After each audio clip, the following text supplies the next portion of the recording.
What's up? What's up, everybody? This is Faraz. Zach is here too. What's good, man? How you doing, Going Zach? on? I'm doing good. We got the trade deadline coming up. This is a big episode. Trade deadline is looming. Most leagues have it this week.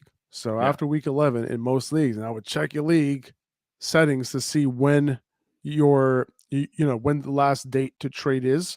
I know on Sleeper, if you use the Sleeper app, like when you as soon as you go to your starting lineup, like there's like big letters and like there's this big warning It's that in says like bold. after this week you cannot trade. Just make sure. So check your league settings because a lot of trade deadlines are going to be done this week, and because of that, we're going to be doing things a little bit differently. Okay, this is going to be our last buy sell show of the season, which is crazy to say. Right, Yeah. we're going into week 11. We're already Right. here. We've been doing a podcast every day, Monday through Friday, and crazy. Zach is going to. Can I tell the people? Zach is a full-time student, like full-time, like so full-time that I can never get a hold of him. Okay, Yeah. and I also have a full-time job. That's like I was gonna say a full-time job on the side, On the right? side. Which is pretty much what it is. I spend all of my time on upper hand. Yeah. But I'll say this: we did pretty well, man. You know, just We're for doing one of good. these segments to be ending for the season, like we're already like at that point. It's crazy, Yeah. but I can't believe it. unbelievable. So nice job. But the reason why I bring that up is because this week we're going to be doing things differently. We have a few main guys that we were looking to buy and sell, but there's also a bunch of guys that I want to throw a bunch of players out there, right? Yeah. And kind of get some feelers in terms of like, are we buying? Are we selling? Why? Is it a good idea? What can we get for them? Blah blah blah. We also want to answer some questions too, some trade questions. Yeah. So if you're in the live here, throw your questions into the chat. There's no like dedicated time we'll be getting to them. We'll be talking about a player. Done with that player, we'll get to a question, and we'll kind of do it that way. Just keep it interactive as much as possible. All right. Sometimes what happens is someone will ask a question about a player and be like, "Well, that segues nicely in." We actually had that happen a couple times. Yeah. Even just on the other shows. That's true. So yeah, and you never know. Maybe it'll just spark up an interesting player that we didn't think about. Yeah. Yeah. So yeah, let's get into it, man. Hope everyone got who they wanted on waivers last night. I know it was a crazy waiver wire night, right? Like there was Paris Campbell was on waivers, Christian Watson was on waivers, Kadarius Toney. Did you get anybody like I know who you got or didn't get in our league? I wasn't really paying attention to that, but like, did you get anybody in your other leagues that you wanted? I didn't go big in other leagues, so what happened is I'm doing pretty rough in my one other league. So I didn't really bother picking him up. I let the other guys pick him up for a stretch run. So I'm a nice guy like that. I'm not going to hamper anybody else's team. The problem is I like my team in that league. I don't understand. It just keeps underperforming. But it is what it is. I got our league. The only guy I picked up was Trey McBride. I needed to address Dallas Goedert. That's solid. How much fab did you end up spending on McBride? I don't. I didn't see it. It was in our league. Yeah, I picked him up over you. You put a $10 fab, I think, bid on him. I put. You know why I put $10? You know why I put $10, right? Yeah, why'd you put $10? Because that's all I had. Yeah, that's all I had left. I picked him up for 30 because I had Dallas Goedert, and Trey McBride, I think, has he could slide right in where Zach Ertz was, and I'd be okay with that. Of course, as soon as Dallas Goedert starts putting up nice numbers, he gets hurt. But that's fine. I think you putting $30 on McBride makes a lot of sense, right? Like you lost your tight end, so like you need somebody to step up for the course of the season. And to be honest with you, like he has some upside, right? That's why I went for him. Yeah, that makes sense because if you're trying to get over the hump and you're trying to make it to the playoffs and you're trying to have a difference maker at the tight end position, like who are you picking up? So you're not going to pick up, these random dudes on the waiver wire to make a difference. You're picking them up to like hold it down, but you're hoping for a couple points from them, right? But someone like Trey McBride with a new opportunity on a team that runs a lot of plays and passes a lot, could turn out pretty good. Yeah, I was between picking up Trey McBride or rolling with Hayden Hurst, who I had on my bench already. And I was like, exactly. I don't want to do that. That's exactly the player I was thinking about when I said that, he doesn't offer that much upside. No. But with Trey McBride, I was looking at originally, hindsight's 2020. I put $13 down for fab on him. And I was like, you know what? I haven't spent hardly any of my fab at all this season. And I need to get a player to replace Dallas Goedert.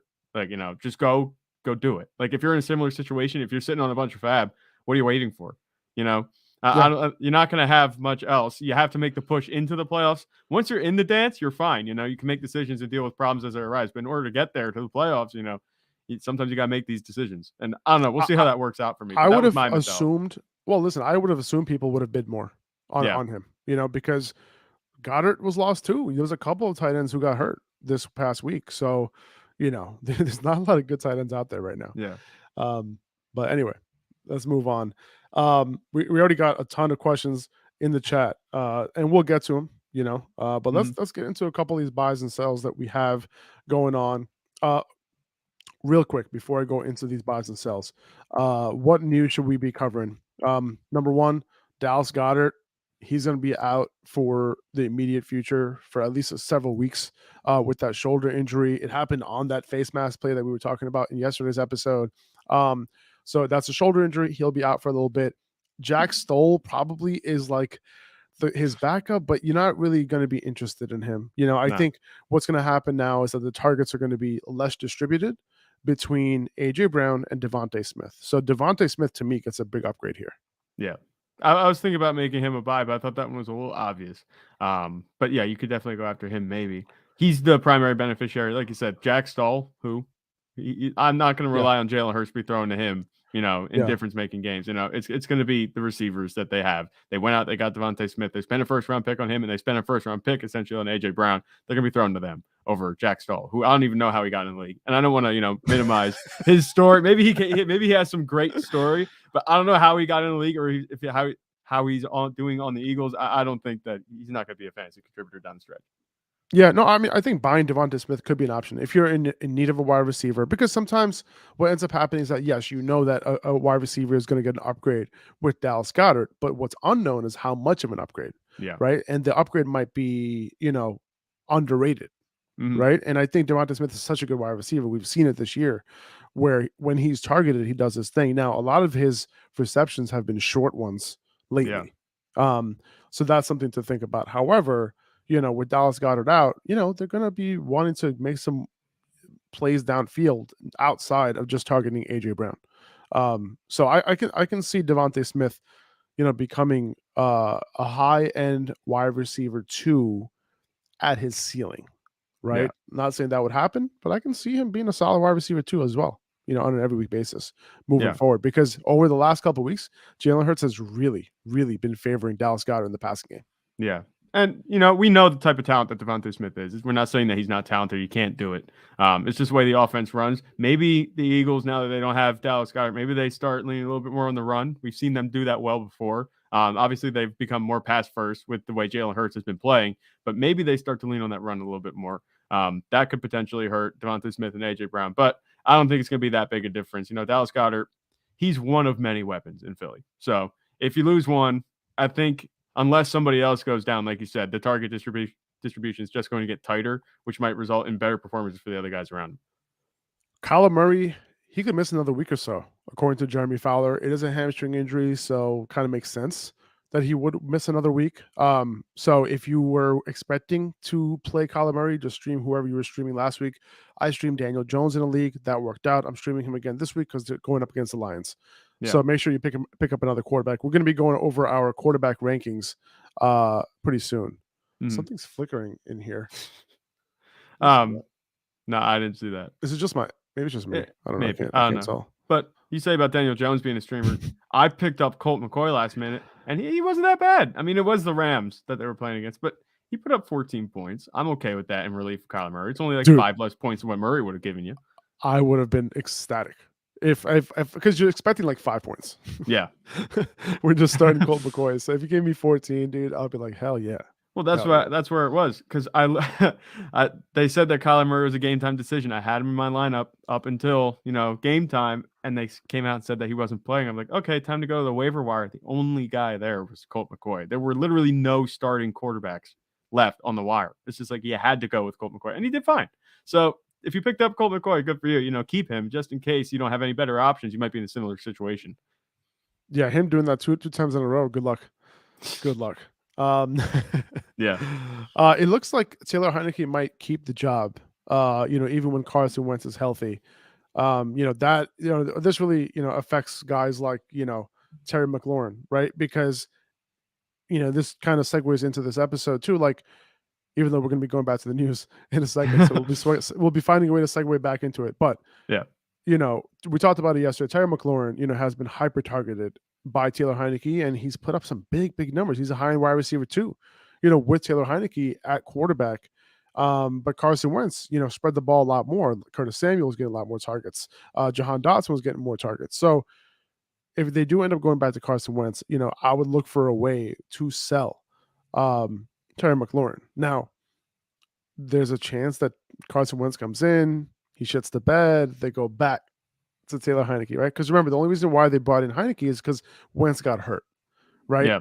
And that's why they brought him in. It wasn't a benching. So if they make that decision right now, then they are benching Carson Wentz. So keep that in mind for Terry McLaurin, because right now his value is so elevated, and very like it's valid, right? Because he's that good of a receiver, and this should be happening to him. However, Carson Wentz, when he comes in, might not be targeting him as much. We saw what his value was like in the first few weeks of the season before Heineke came in. It was not good. You were thinking about benching him, right?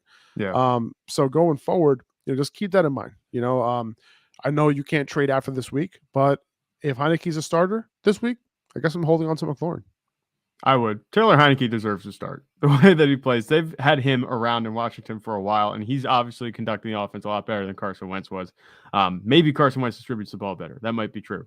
But he doesn't throw very much to Terry McLaurin at all. And it's been night and day with Taylor Heineke at quarterback. I think that the way the offense is playing, they're going to keep rolling with Taylor Heineke. My bet would be that Terry McLaurin continues to be relevant down the stretch because of him.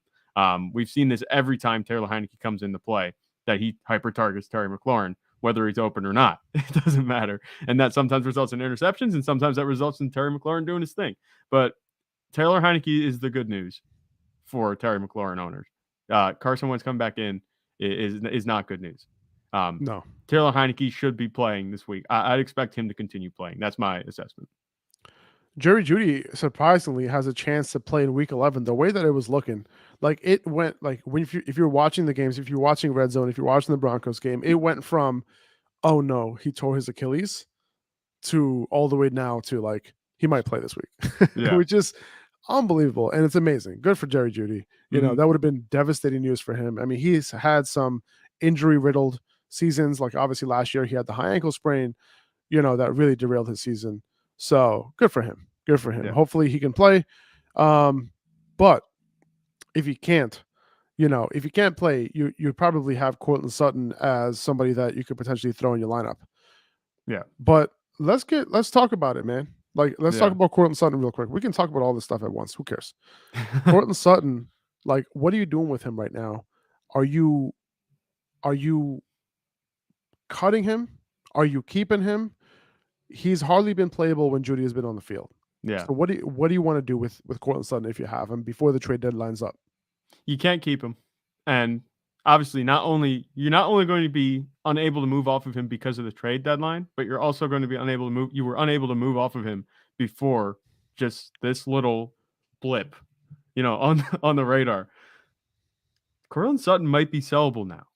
When you look at it, the way that things went, he had a decent stat line, and just, the Broncos offense is a bit of a wasteland, but Courtland Sutton, he had that one catch. He looked decent. He's catching the ball. He got 11 targets. Suddenly he might be a sellable asset where before he was not. And obviously after this week, if this is a deadline, you're not going to be able to move him again. This is your last chance to just potentially move off of Courtland Sutton, without just outright dropping him. And that's where I think the value comes in, because you might end up having to drop him if you don't try to move him in a trade. He's not going to be able to be moved individually. He's going to be an add-on to whatever trade you're trying to do. But before, if you put Courtland Sutton before this past Sunday, if you put Courtland Sutton in a deal, people are going to be like, no, that's not anything. It doesn't add anything to trade. Now it's like, okay, maybe Jerry Jeudy doesn't play this week. Maybe we have a week or two of him, getting some decent targets, having a nice floor in this offense. And remember that the Broncos have two pretty favorable matchups on deck. They got the Raiders next week and the Panthers a week after that. So you can kind of make that a selling point if you want. So for me, it's not, this is a slam dunk trade option. I'm going to get off him while his value is high. His value is not that high. It's not high at all, but it might be high enough to the point where he's not just, a crumb.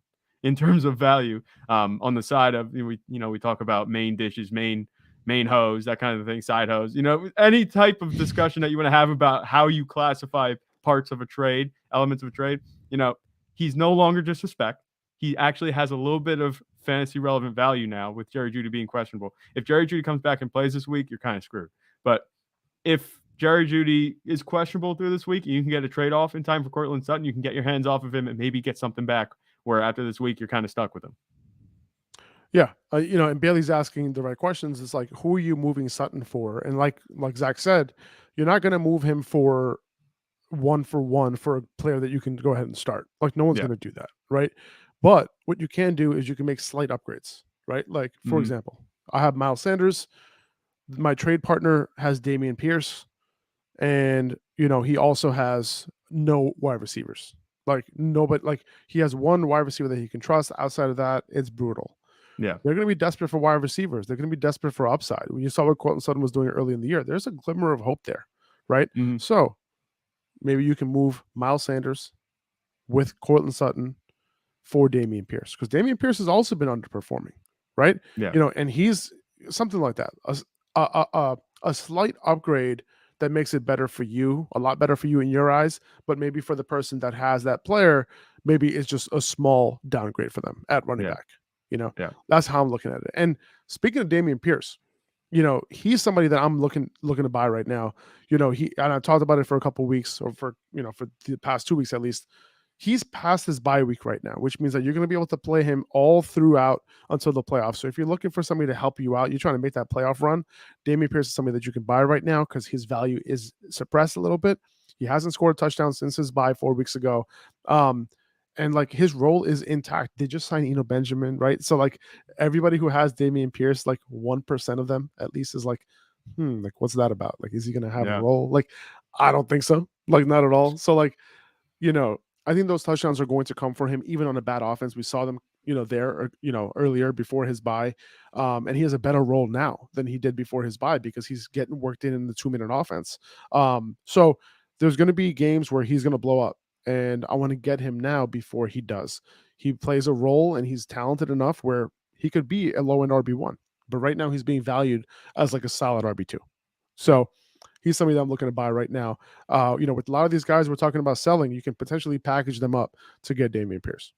Yeah, my gripes with Dameon Pierce, and it's mainly the offense that makes me upset. You talked about him not scoring a touchdown since his bye in week 6, and that makes sense. I hear what you're saying. For me, obviously I'm not looking to buy Dameon Pierce. I'd be actually looking to sell Dameon Pierce because of the value, but that's just my opinion. We've talked about this a couple times.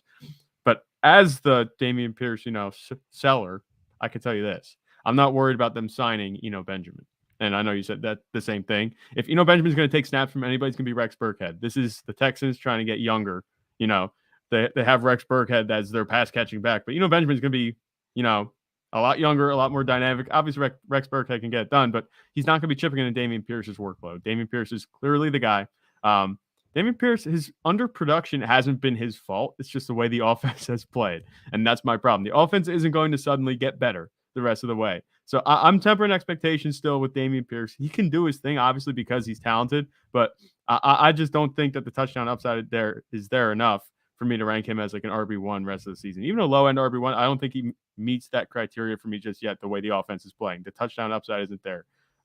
So I'm okay if you go buy him low. I wouldn't overpay for it. We're gonna play this game a few times in this podcast. This episode, we're gonna play Who Would You Rather Have? Okay. All right. So let's do it for Dameon Pierce. Okay. We obviously know all the high-end running backs. Who would you rather have? Dameon Pierce or Joe Mixon? Joe Mixon. Me too. Who would you rather have? Dameon Pierce or Ramondre Stevenson? Ramondre Stevenson. Me too. Who would you rather have? Dameon Pierce or Aaron Jones? Dameon Pierce. Me too. So that puts him right there, where like around that low end RB1 spot.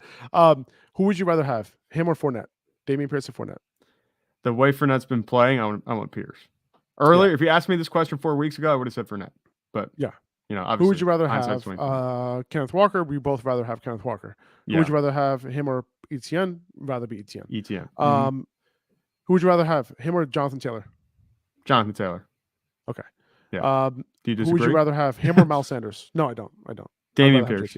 over Miles Sanders. If you asked me 2 weeks ago, I would have said Jonathan. I would have said Dameon Pierce over Jonathan Taylor. Not anymore. I had hope in Jonathan Taylor this whole time. I told you, he will get back to what he's doing, and we kind of saw it this week. If he continues, that would be really nice to see, because it's the trend we've seen.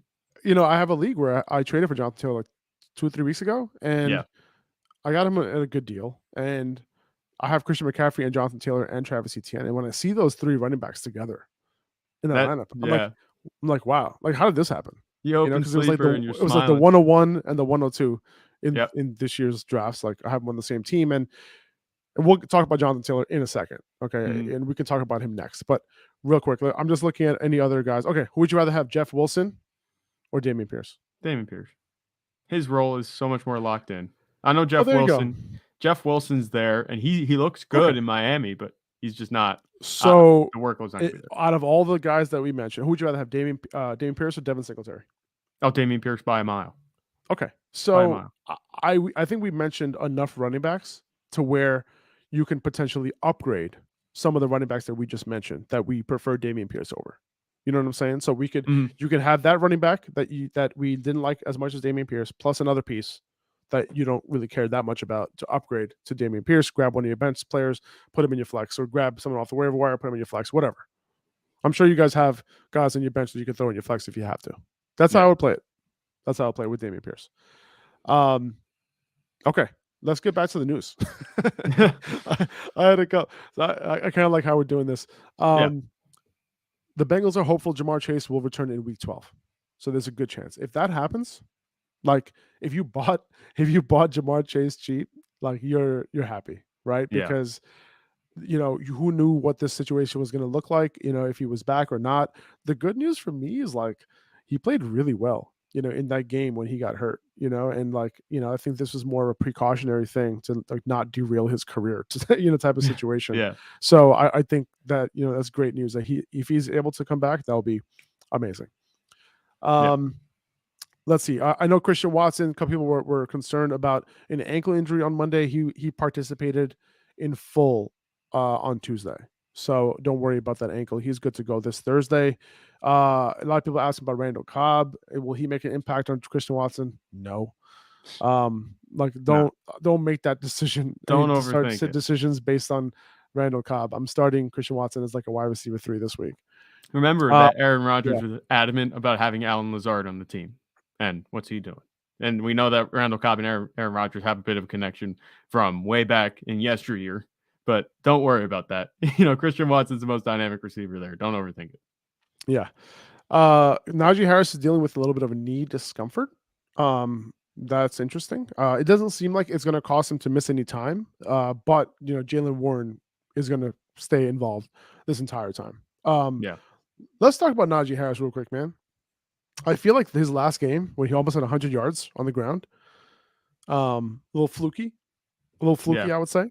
I think this provides, similar to the Courtland Sutton thing. It provides a little bit of a sell window to finally get out of that situation. It's one of those situations where, like, you know what, like, thank you, fantasy gods, you have given me an opportunity to get rid of this dude, right? So combined, people have been, it's interesting because I got a lot of DMs and comments saying that, hey, should I sell this person for Najee? Should I buy Najee for this? And it's like people are still willing to go after Najee. Yeah. Okay. The market, like the way I look at what the market is by reading comments and DMs and all that kind of stuff. And that plus other ways, to do it. You can look at trade finders and stuff like that to see what kind of trades have gone through. But Najee Harris, you can add him on to, another RB2 and upgrade. You can add him on to another wide receiver 2 and upgrade, right? Oh, yeah. It can happen because a lot of people have that strong RB1, but they're struggling at their RB2 spot. And they're like, hey, I'll throw Najee in my RB2 spot and I can give up my wide receiver 3. I'm willing to trade Najee for a wide receiver 3, dude. Easily. Yeah. Like, that's for, what I'm saying? Like that right there, I'm happy. I just want to get rid of Najee because he has no upside. Yeah. The wide receiver 3 is going to have so much more upside than Najee. And that's been the problem with Najee Harris this whole season. It's, you look at the numbers of box score, he hasn't been bad. Like he's been bad in terms of winning you your week in fantasy, but yes, in terms of being reliable, no upside. He's reliable. There's just no upside. He's between 6.5 points and 14 points every single week this season without fail. And he's averaging, I think, like 10 points a game. So he's just a fill-in. That's all he does. He just goes in, gives you your 10-ish points, and that's how it goes. You're not going to lose out. You're not going to put up a donut, but you're not going to be winning your league with him. You're just going to be filling the roster spot that you need to fill. That's a problem, Najee Harris. Like, we know that we saw what he could be last season. It's just not that way this season. Obviously, the offense is a little bit, it's a lot worse. But Najee Harris, it's not that he doesn't have value. It's one thing if he doesn't have upside, but he has a floor. So you can sell a floor a lot more than you can sell, maybe a guy that puts up 0, like a Clyde Edwards-Helaire. I'd argue it's easier to sell Najee right now than CEH.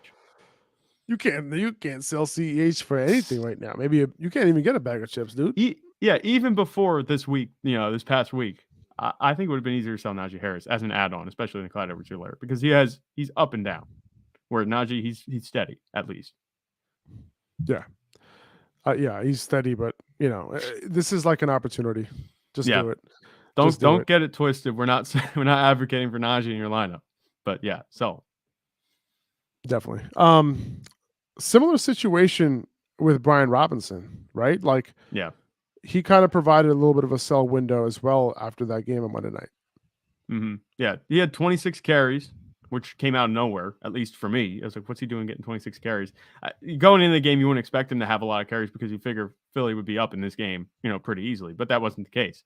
Nobody was expecting it. The sell window, just to be proverbial, the sell window is now propped open right at the deadline. Like, before it wasn't open at all, but someone just shoved it up open a little bit. The fantasy guys have given you this tiny little window. They prop the window open for you to sell him, and you should, absolutely. He has no role in the passing game whatsoever.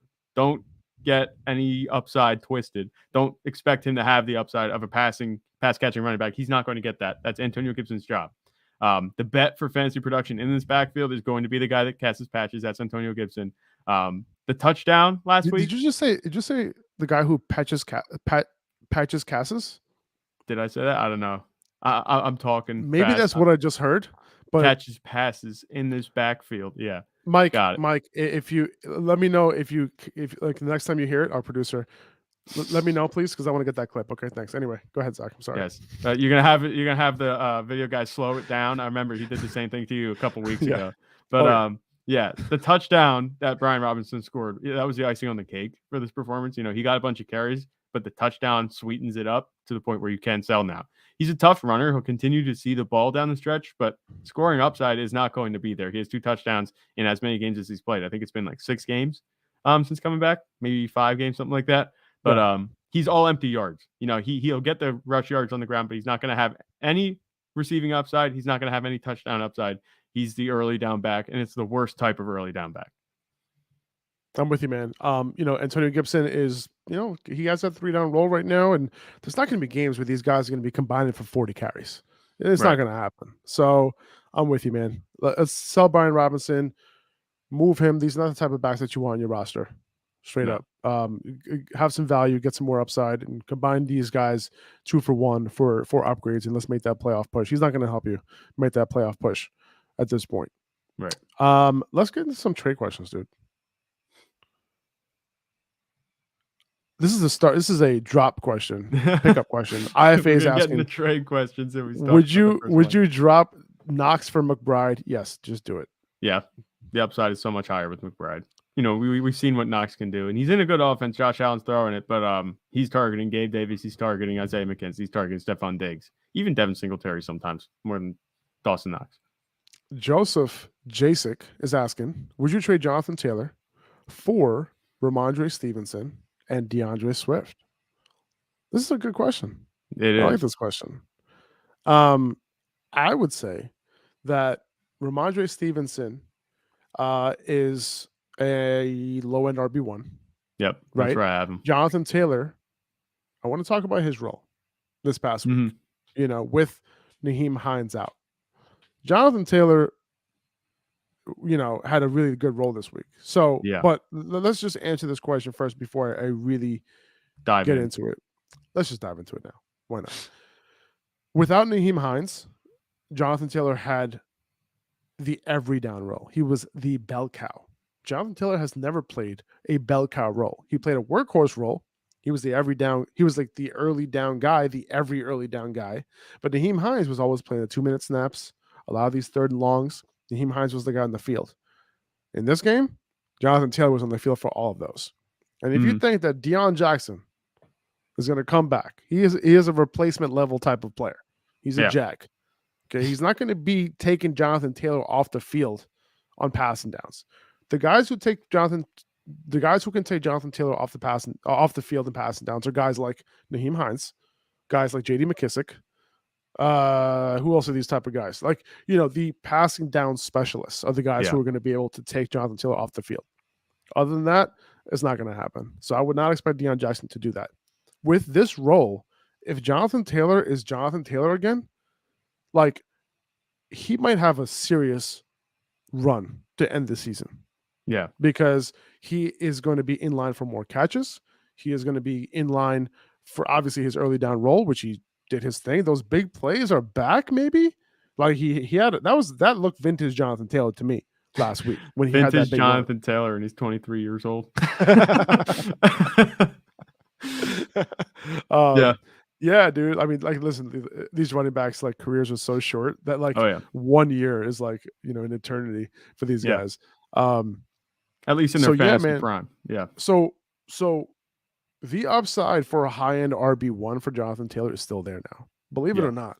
It went from nothing to, like, please, I need to trade this guy, to, like, look what his upside can be now moving forward. This Naheem Hines deal favors Jonathan Taylor so much. And he got a role that we've been begging for him to have. And he finally got it. Okay. So I'm buying Jonathan Taylor right now. I think even though he had a good week last week, I still think there's a buy window open. I think a lot of people might think that, hey, let me get out from underneath Jonathan Taylor while I can. Yeah. I'm not. If I have him, I'm holding. If I need a running back who I don't have to pay elite RB1 prices for, or even RB1 prices for, and I can get Jonathan Taylor with that, I would do it. Yeah. I've been talking about this. We've been talking about Jonathan Taylor a lot on the podcast. We had him as a buy a couple weeks ago. Even when he was in the middle of this funk, being injured and, showing up some weeks, not showing up other weeks. Why were we buying him? We were buying him. Why? Because he was so cheap. Yeah. He was so cheap. Right? He was, I think you were just about to get into that. Yeah, consider that this was the 1-0 potential, in most cases, some cases 101. No, he was though, but he was the consensus 101. Christian McCaffrey was the guy that if you said Christian McCaffrey, like we did, like I did. Yeah, that's what I'm saying. In most cases, we are not most cases. We saw Christian McCaffrey coming a mile away. But, with Jonathan Taylor, this was the 101, and his price came so far down. It's like, how do you not bet on this? And then we started looking into it a little bit, historically how Jonathan Taylor has played, since he had these struggles in the middle of the season so far. And we see that, kind of comes on in the second half. And we know that the Colts were saying, we want to limit his carries. We might not want to give him as many touches. But that was when they were assuming that, A, Frank Reich was there. B, that this passing offense would be working with Matt Ryan. That hasn't been the case. Matt Ryan's back, but the passing offense is not what it was supposed to be when they made that comment. So now they're realizing, okay, who do we turn to balance things out? It's going to be Jonathan Taylor. And that translated to 94% of snaps. Is that what it was? Yeah. 94% of snaps on Sunday. That's going to continue. That's the winning formula now. It's Jonathan Taylor. Hand Jonathan Taylor the ball 20 times a game. Get him some touches in the passing game. He's going to run the offense. And that's what it's going to be. Jeff Saturday sees that. You don't have to be a rocket scientist. You can come off the couch and put Jonathan Taylor in, give him 20-some carries. He got a new play caller. This could be really good for Jonathan Taylor. The back half of the season could be, redemption. A redemption story. Matt Ryan's back at quarterback, and you know what that means? There's that possibility of a ton of checkdowns, man. Ton of checkdowns to Paris Campbell, ton of checkdowns to Jonathan Taylor. Listen, like, honestly, like, Paris, this Naheem Hines trade, like, it affected a lot more than you think. And, this is going to be pretty good for Jonathan Taylor moving forward. He gets an upgrade, not just because the fact that he had a great game last week, but because Naheem Hines just isn't in town and vacated a very, very important role for Jonathan Taylor. Yeah. Okay, let's go back to Joseph's question, huh? He's sitting over here like, dude, would you do this or not? Yeah, he's sitting there with the trade that he has. He has his finger like this, and he's like hovering over the button to hit send just to make sure. Oh man. So I'm okay with this deal. Like, let's say Jonathan Taylor was your RB1 and you have nobody else. Like you have no other running backs. And you might have a couple more wins than those other guys. Maybe you're second, third place. You can maybe afford for DeAndre Swift not to have another good game or two. But if DeAndre Swift ever ends up playing like 50% of snaps, 60% of snaps, even, like, you got yourself a really solid 1-2 punch with Ramondre and DeAndre Swift. The upside of DeAndre Swift, we know, is RB1. You could have two RB1s in Ramondre and DeAndre Swift. So if you want to, this is a very risky move, in my opinion. Yeah. However, Jonathan Taylor, is he as risky? I don't know. Can he re-injure the ankle? Maybe. He looks healthy to me.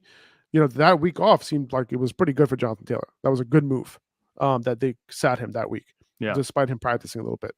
But I'm okay with this if you desperately need that RB2. Would I do this in a vacuum? Probably not. No. But if you're looking to reach for the upside as high as you can get and make that late season playoff push, I'm okay with it. Yeah, that's about where I'm at too with this trade. I just talked up Jonathan Taylor a lot. Me personally, even though I like DeAndre Swift's upside, Jonathan Taylor, I think, is going to be a more secure asset down the stretch. You look at Jonathan Taylor being your RB1, he's going to have RB1 type numbers the rest of the way, I think. Ramondre Stevenson, he's going to have low RB1 numbers, and DeAndre Swift, we're not sure what we're going to get with him. We want him to get healthy. We want him to stay healthy. If he gets healthy, it's going to be a really good trade for you. But it's tough to bet on that when we've seen what DeAndre Swift has done. And with Jamal Williams getting plenty of run in this backfield, he's not going to go away even once DeAndre Swift is healthy. And Justin Jackson, suddenly he's getting more touches. I'm not sure what that's about. I'm hoping that just has to do with DeAndre Swift being not 100%, but we'll see what happens. I think Jonathan Taylor has higher upside than both of these guys, but Ramondre Stevenson and DeAndre Swift, their combined upside and floor is what's making this, a difficult decision. Yeah. Let me ask you a question about Ramondre real quick. The Patriots coming out of their bye, right? Yeah. Do you think that there's a possibility that Dameon Harris gets more involved than he's been over the past few weeks? Sometimes we see that kind of thing happen, where running backs that weren't involved before the bye suddenly are more involved. I'm not worried about that. Ramondre Stevenson has been performing very well. I think that he's going to continue to be not only the 1A, but the clear, running back, the like head and shoulders above him. I don't want to call him, like RB1 and Dameon Harris RB2. They're both talented, but the way that Ramondre Stevenson's being used, we don't see this type of usage from Bill Belichick often. So I would say that if this is going to be how it was going into the bye, I'd expect similar things coming out of the bye. So I think Ramondre Stevenson should be right in line. He should be producing the same way he was beforehand. He might have a game where Dameon Harris gets some run. That could happen. But that's a potential thing every week with Dameon Harris in the backfield. I want to get into a guy that I want to sell, and we talked about it a couple times this week, and that's Raheem Mostert. And Raheem Mostert provided you with an every week RB2 for many weeks, and he leaves you a parting gift of a very good fantasy day for someone who only had 12 opportunities on 28% of snaps. And because of that, you should take advantage of it before the trade deadline instead of just letting him sit on your bench. And at this point, you're just waiting until Jeff Wilson gets hurt or something, right? Because that's the value that he's going to have at this point. Because that's the only time he's going to be playable. Unless you're super desperate, you throw him in there, whatever, you might get lucky. But that's the only way he's going to get it done. I mean, the fact that he had this many fantasy points last week, I know it firsthand because I went up against him. Okay. But Jeff Wilson took the lead in this backfield this past week, 61% of snaps, 50% route participation. By the way, that doesn't mean that Raheem Mostert had the other 50. He had about 25. 22 opportunities for Jeff Wilson. Mostert got 12 opportunities on top of that in a game where Tyreek Hill and Jalen Waddle weren't involved. People need running backs, man. People are going to be desperate for running backs. So while you might not be able to sell him on his own, like we've been mentioning with a lot of these guys, you combine him with like a Paris Campbell, an upgrade to a Tyler Lockett. Maybe combine him with Tyler Lockett and the upgrade to AJ Brown, something like that, right? You get the point, right? It doesn't have to be those exact guys, but you kind of get the idea of what kind of tiers, you can kind of elevate, like when you do include him in a deal. Yeah, Raheem Mostert is a clear sell this week. I mean, you look at what he did. You said 12 opportunities, and Jeff Wilson with the 22 opportunities. Even when Jeff Wilson wasn't there, taking snaps, and Raheem Mostert was the quote-unquote lead guy, his ceiling was still the same. It was mid RB2, and he was putting up decent RB2 numbers. If he scored a touchdown, he's good. His upside isn't going to be like other running backs. He's going to be a mid RB2 at best for you, even if Jeff Wilson isn't playing, because this offense is so pass heavy. And last week was a bit of an anomaly because we saw that neither Tyreek Hill nor Jalen Waddle were terribly involved. Tyreek Hill did have that touchdown, but it was a running game day for the Dolphins. It's not going to be like that every week, like you said. I think that this is, like you said, the perfect parting gift. Who gets 18 points on 12 touches? Not many people. He looks really good right now in terms of, value. You can shop him around. People might be interested in him.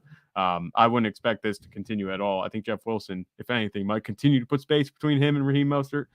They're never going to phase Raheem Mostert out, but he's not going to have the role to get 18 points for you every week like he did last week.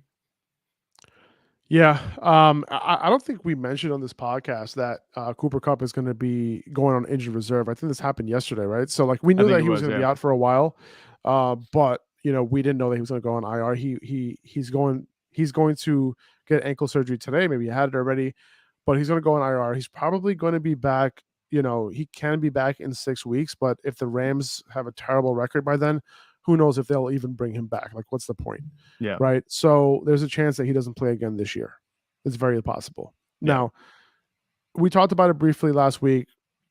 What are you expecting out of this wide receiver core, if anything? Are you expecting Tyler Higbee to get a bump, Allen Robinson to get a bump, Skoranek to be relevant? Are you seeing any of that playing out? The only thing that I can see changing is Skoranek maybe being a little bit more relevant. He's been getting some targets. Tyler Higbee's going to continue to be Tyler Higbee. He's a high target guy. He was at the beginning of the season. He was last week, but we see he doesn't really do much with those targets. He's not very efficient on a per catch basis. I think that this offense is really going to be, bad. And we talked about it yesterday with Cooper Kupp, the news coming out that he might not be able to play the rest of the season. He'll miss significant time. He was the thing that was making this offense go, and it wasn't going very far even with that. So with him out, it's going to be pretty atrocious. I'm not betting on any receivers. Allen Robinson, you might think, okay, maybe he'll get some more targets. But the way the offense has been playing, it just hasn't been good enough. It kind of reminds me of the situation with Russell Wilson in Denver. You don't really want a piece of it, but if you need to, there are guys that you could target to fill in each week. But there's no ceiling in this offense for any of these guys.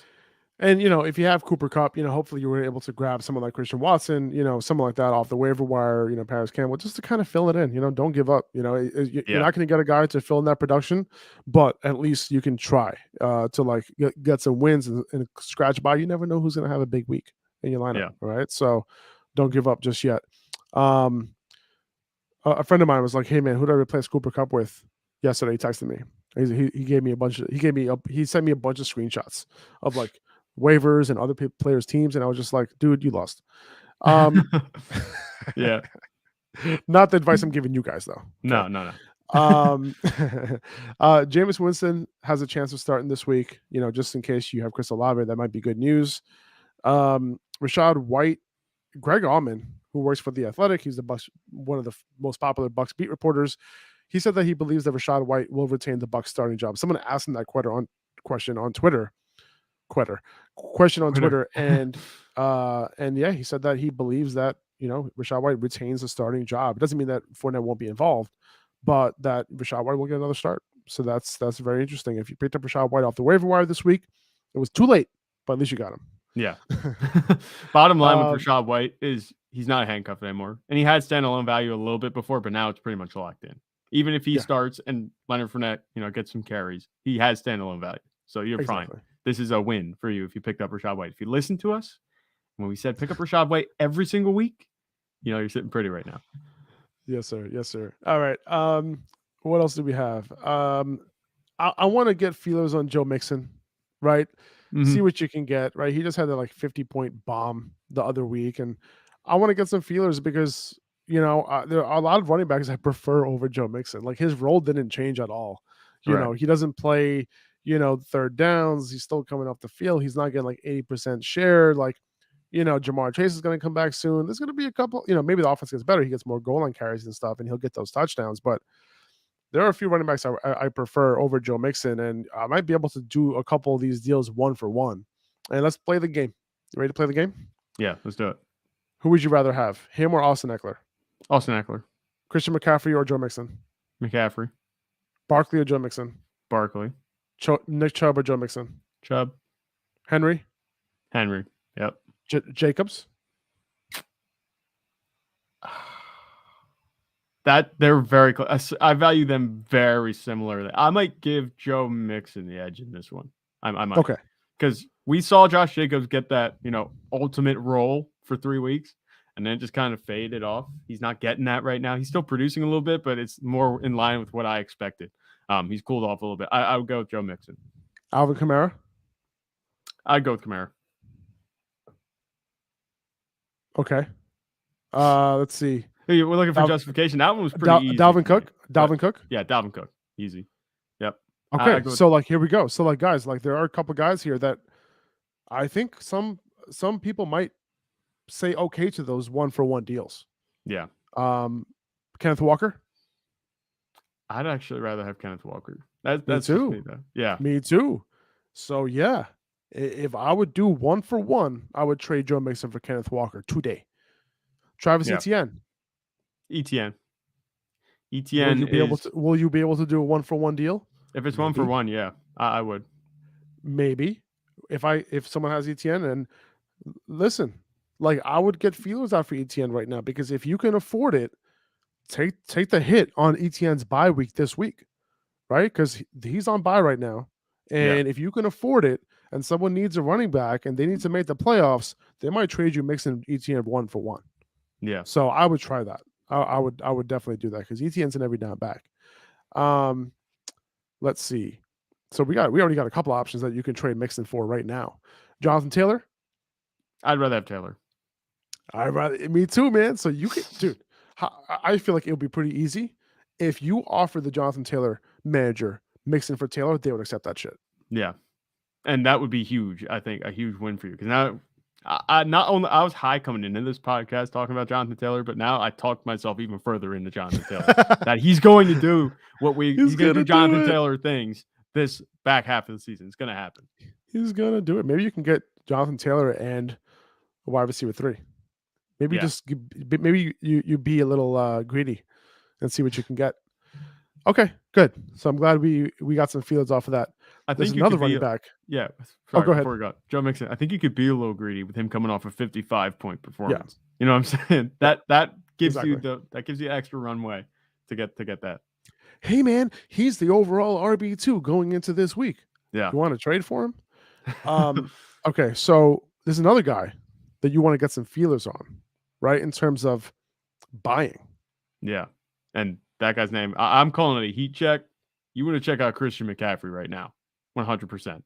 That's what you want to do. Because Elijah Mitchell came out of nowhere and got a decent role. Not only a decent role, he got more carries than Christian McCaffrey. I don't think that's going to keep happening.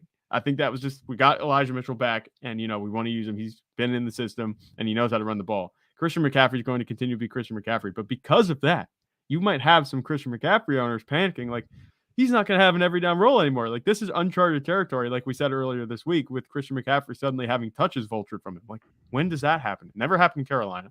It didn't happen in the 2 weeks before in San Francisco. People might be worrying about it. So I get a heat check and just see what the price is, because Christian McCaffrey, he is still Christian McCaffrey. There's no debating that. I would be looking for that. It was a similar thing. I said, after Lamar Jackson had a few bad games, after he put up his 40-point performance. Just get a heat check out there, see if they're looking to move him, if they're willing to move him, because having Elijah Mitchell come in and get those carries, even though I'm not panicking, it's definitely grounds for a second thought. Like, maybe this isn't, who I expect him to be. Maybe Christian McCaffrey isn't going to be who I expect him to be the rest of the season.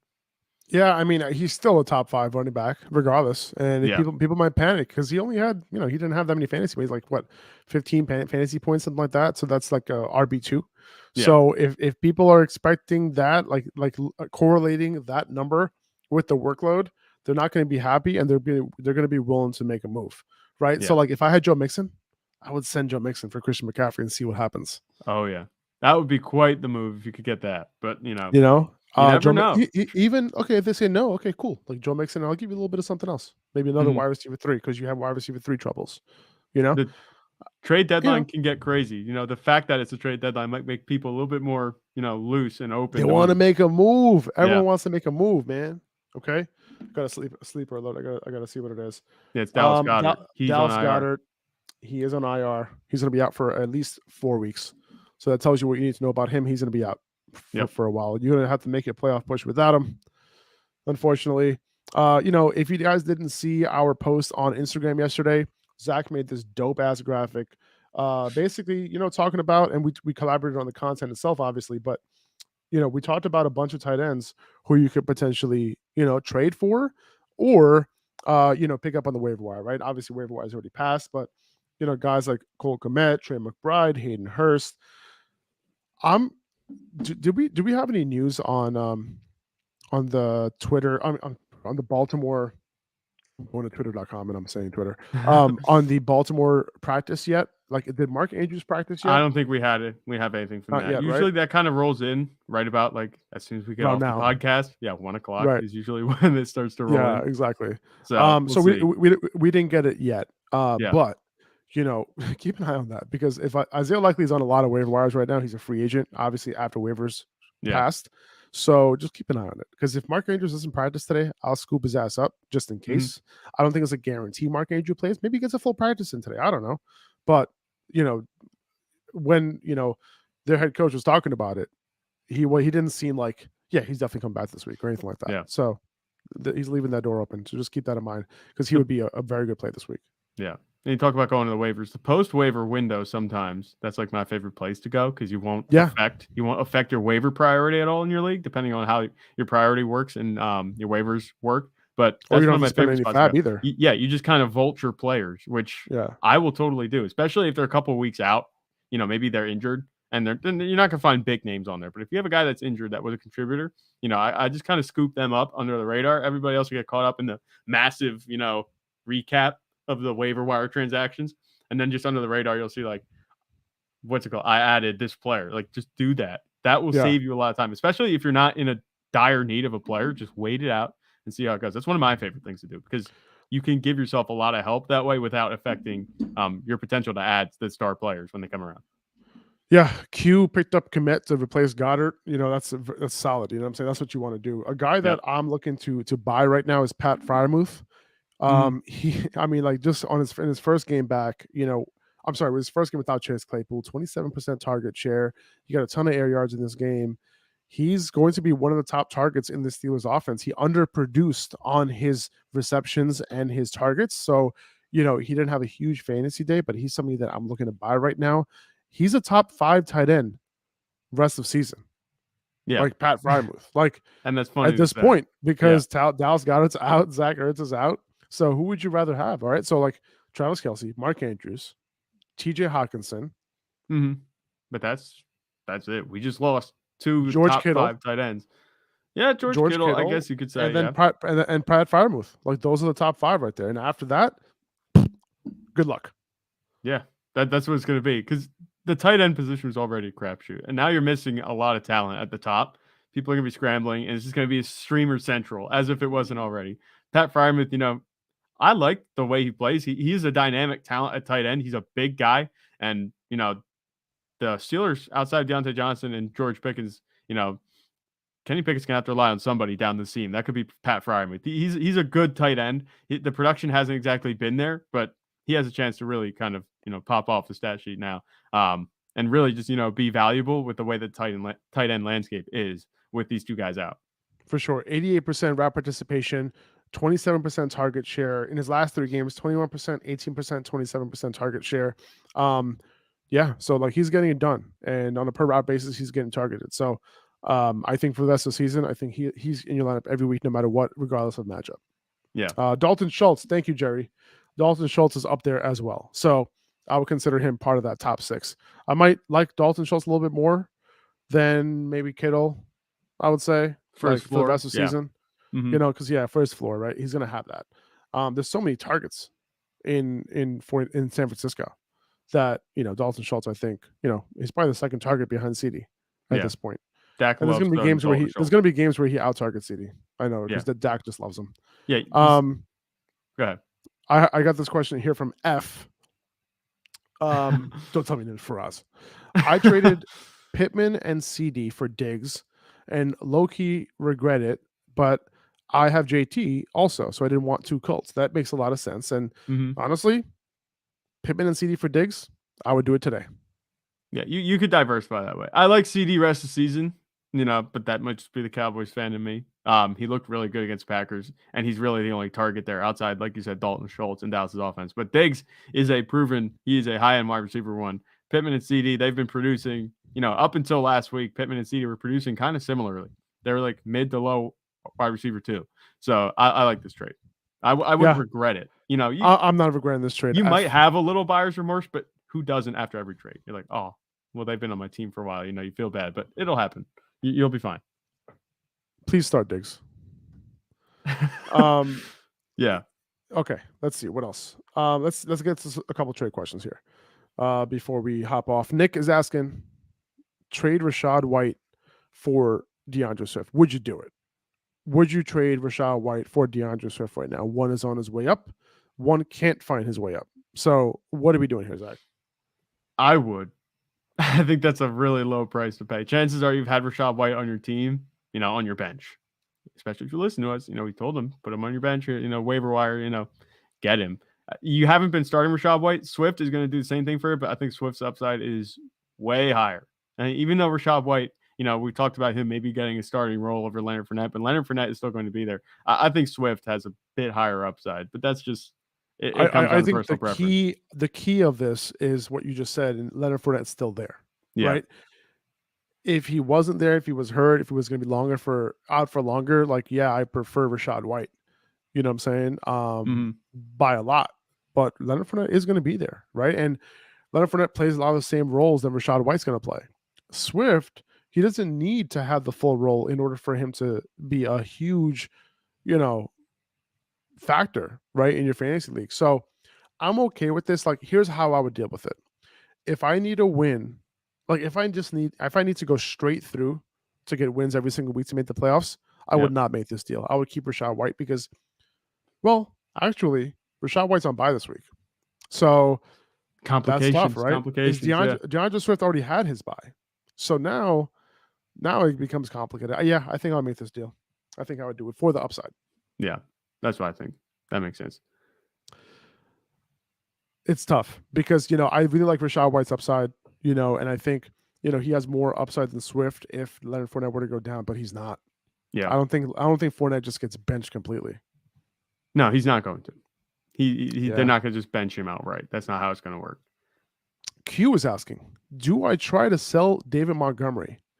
Well, Q, I'm buying David Montgomery right now. I am. Yeah. The dude is going to get, 80% at least snap share going forward. They still like to run the ball. He's going to get all the work. And, without Khalil Herbert there, David Montgomery's going to do his thing. Now, if David Montgomery is like your RB3, or your RB4, because you picked up Kenneth Walker or something, you're playing him over him, and he's just on your bench, and you're willing to sell him for cheap. I'm sorry, you're willing to dispose of him in a way that, you don't really need somebody, then yeah, I would do it to desperate fantasy managers who are willing to overpay. So yes, I would do it if you can get someone to overpay for him because now he gets all this work. You don't necessarily need him. In that situation, I would. But if you do need a running back and you can start him, you can start a guy who is going to give you RB2 numbers at the very least with RB1 upside. I think David Montgomery, you got to hold him or you buy him. Yeah. The question around David Montgomery is always, he'll produce if Khalil Herbert doesn't have, one of his games, if he doesn't have a good game, if Khalil Herbert isn't getting the touches. But now we know Khalil Herbert isn't going to be getting the touches. He's on IR, if I'm right. He's on IR? Yeah, he's on IR. So you don't have to worry about that anymore. Do you think Tristan Ebner is going to come up and take snaps from David Montgomery? I don't think so. Not to the point where it's going to be a problem.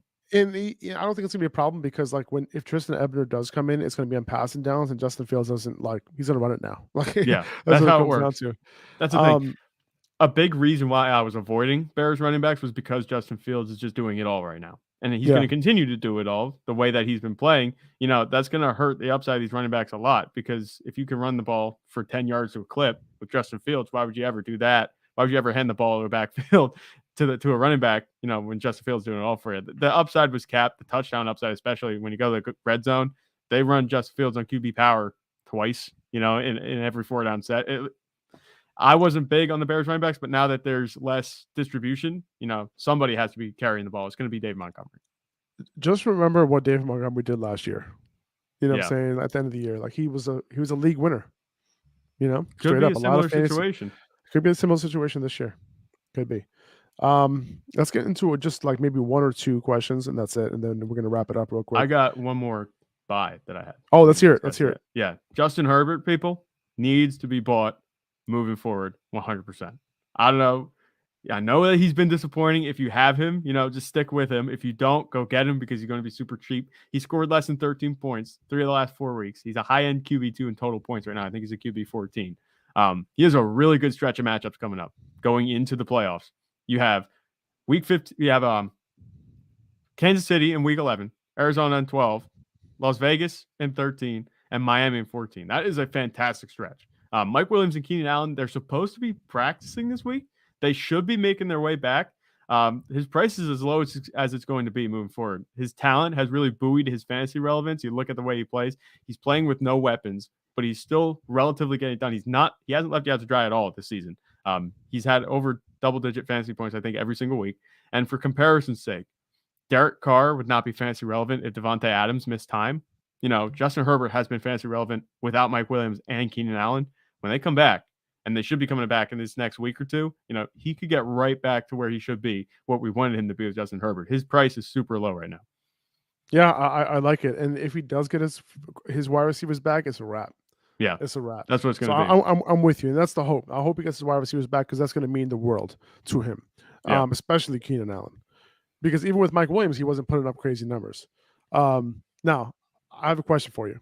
If you had Justin Fields and Justin Herbert, are you comfortable trading away Justin Fields? Justin Fields?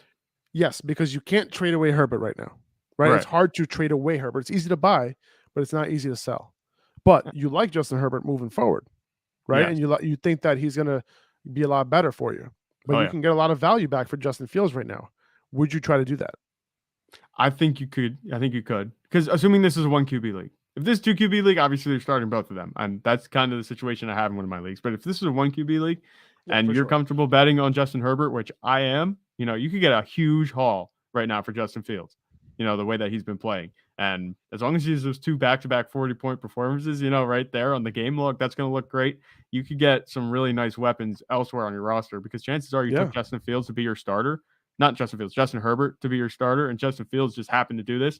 That's humongous appreciation on your bench. That's now you can turn into starting players 100%. I think that you could do that. I think you can trade away Fields and DK Metcalf for Devontae Adams, right? You can trade Fields and these middling running backs for RB1. You can trade Fields and Dameon Pierce for Kenneth Walker, right? Yeah. You can do stuff like that. And I think it's so worth it, especially if you have another running back that you think you can trust. So if you have a non-Justin Fields quarterback, you want to take a look at what you have, right? It's not easy to get a difference maker at quarterback. We have 2 to 3 difference makers at quarterback right now. We have Josh Allen, Patrick Mahomes. We're talking fantasy, right? Yeah. Then Jalen Hurts, right? And then Lamar hasn't really shown that since week 3. He went over 20 fantasy points, which is in standard 4-point passing touchdown scoring. He's gone over 20 fantasy points once since week 3. And it wasn't by once. He had 21 points or something. Tua might be entering the range of that reliable borderline difference maker quarterback. The past 3 or 4 weeks, he's been doing really well. Yeah. I think Burrow can potentially get in that range as well, but he needs all of his weapons back. We saw what he did in his last 2 games. Right, with all of his weapons, he 40-point games, he was killing it. He has that potential. Yeah. So it's who are we moving if we have Justin Fields, right? So the main guys that other managers in your league, let's say I have Justin Fields and Joe Burrow, or Justin Fields and Lamar, or Justin Fields and Tua. I think these guys are tradable to other teams in your league, because you don't want to trade them like lower tier QB1s, but like that mid with the potential to get into the upper tier, like Lamar, like Joe Burrow, like Tua, those guys are pretty tradable. So yeah, I feel like you could potentially trade those guys and keep Justin Fields potentially. Yeah, that could be the case. The thing about that makes Justin Fields so great is that, like we said, you didn't draft him to be your starting quarterback heading into the season, and now you just have all this extra value that you don't know what to do with, and you have all these options to pick from. That's what's so great about it. You could keep Justin Fields and be fine. You could start Justin Fields and be fine. You could also trade him away, get a nicer piece somewhere else on the roster, and be fine with your quarterback, especially if you have the guys that we mentioned. Justin Herbert, Tua. I Maybe it's a Cowboys fan in me, but since Dax comes back, he's kind of in that range. He's had some solid performances. I think that there are a lot of quarterbacks that you could get by with that are just fine. Like you said, the top 3 quarterbacks, Josh Allen, Patrick Mahomes, and Justin Fields at this point. Maybe Jalen Hurts is in that difference maker conversation. Unless you have one of them, you're going to be moving. You have the chance to move this type of player. The guy who's streaming quarterbacks in your league, if he has Christian McCaffrey, like get Christian McCaffrey for Justin Fields. Like just dude, send that trade. Yeah, why not? See what happens. You know what I'm saying? Do it for Saquon. See what happens. Mm-hmm. That could depending work. Depending on their quarterback situation. You never know. Just do it. They might be desperate. They're tired. I'm so tired of picking up quarterbacks every week, man. I'm tired. Yeah. I don't want to be starting, Tired of quarterback hitchhiking. Yeah, man. All right. So real quick, I want to go over just a couple names that potentially buying. Okay. Yeah. Travis Etienne, I mentioned that he has a buy this week. Take advantage. If you already have a bunch of wins, you're going to make the playoffs, give somebody else the opportunity to win this week and take Travis Etienne off their hands. Jonathan Taylor, just keep in mind, he has that bye week in week 14. Okay. So like he's not going to play the week before you need to make the playoffs. Same thing with Alvin Kamara. If you're buying him, bye week is in week 14. David Montgomery, his bye week is in week 14. Cordell Patterson, somebody who you can buy dirt cheap right now. Like, would you be surprised? He had a terrible week last week. Oh yeah, you can buy him super cheap right now. Would you be surprised if Cordell Patterson ends up being the clear RB1 of that team next week? Oh, no. This Sunday? No, I right? No. So because of that possibility and the fact that you wouldn't be surprised off of that, like he was coming off an injury, 2 games within 4 days of each other, like. There's a chance that that played a role in the way they were using their running back. So, yeah, you wouldn't be surprised if Cordell Patterson had 18 carries, 120 yards, and 2 touchdowns. Like that could easily happen. And this is the only time you can buy him. So, he's somebody that you can potentially buy right now. Miles Sanders, he's a cheap RB2. Like not somebody I'm really aiming for, but if you need someone cheap, real quick, sure, whatever. Yeah. T. Higgins, he's been underperforming, only 1 touchdown in the past 4 games. Great matchups coming up. Pittsburgh, Tennessee, Kansas City, Cleveland, Tampa. Jamar Chase coming back. That could help him. I wouldn't be scared away by that because he hasn't really been killing it without Jamar Chase. So, maybe with Jamar Chase, he'll be fine. Yeah. Amon-Ra St. Brown, he didn't score, but he got a shit ton of targets, double-digit catches. Still a chance to buy high on Amon-Ra St. Brown. Mm-hmm. Pat Freiermuth, I mentioned him as well as the number 1 tight end buy right now. George Kittle, he can also be bought, but I wouldn't spend up on him. Yeah. Remember going in, as the episode ends, and you're going into this last weekend with the trade deadline. If your trade deadline's this weekend, there's no more time to hesitate. If you need to make a move, don't wait. Go make the move. There's no sitting around anymore. This is crunch time. This is what it's like for teams at the NFL deadline. You're managing your fantasy team. You got to make these decisions. If you have hesitation, that's normal. Make the trades that you think will give you the highest upside and the best chance to win. Don't be hesitant to pull the trigger. If you need to make a move, don't sit and wait. And with that, we're going to wrap it up. Appreciate you guys. Sorry we couldn't get to as many questions as we wanted to, but I feel like we got a lot in on this episode. Oh, yeah. I hope it helps you guys. So good luck. Make those trades. Obviously in the Instagram comment section of all these posts, I try to answer as many questions as I can. So, I'll see you there. And subscribe to the YouTube channel if you can. Subscribe to the podcast. That would be unbelievable. Let's answer one more question because Bacchus be chopping. Okay. Do I trade James Conner and Rachaad White for DeAndre Swift and Chris Olave? I would say yes. What would you do? Would you do it?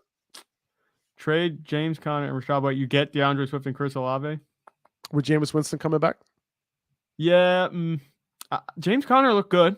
Rashad White, I agree. He has the potential to be James Conner was somebody that we were buying last week, and that worked out. Yeah. I'm not sure I'd do that. It depends what you need. Yeah, it's an even James trade. Conner, Rashad White. Yeah, it's an even trade. I like James Conner, Rashad White maybe more in his deals. If you desperately need a wide receiver, I'm okay with this. Yeah. However, this can easily blow up your running back spot. This is a very risky move because if you're depending on James Conner, if you're depending on some sort of production from Rashad White or DeAndre Swift, and you need that production right now, you stay with James Conner and Rashad White. Yeah. If you're going for a complete upside, I would say DeAndre Swift and Chris Olave. Definitely. Cool. Guys, take it easy. We're done now. We'll see you guys later. Good luck. Peace. We'll see you tomorrow. We're going to be going over quarterback rankings, running back rankings tomorrow at 9 a.m. Eastern time on YouTube. See you guys later. Bye-bye.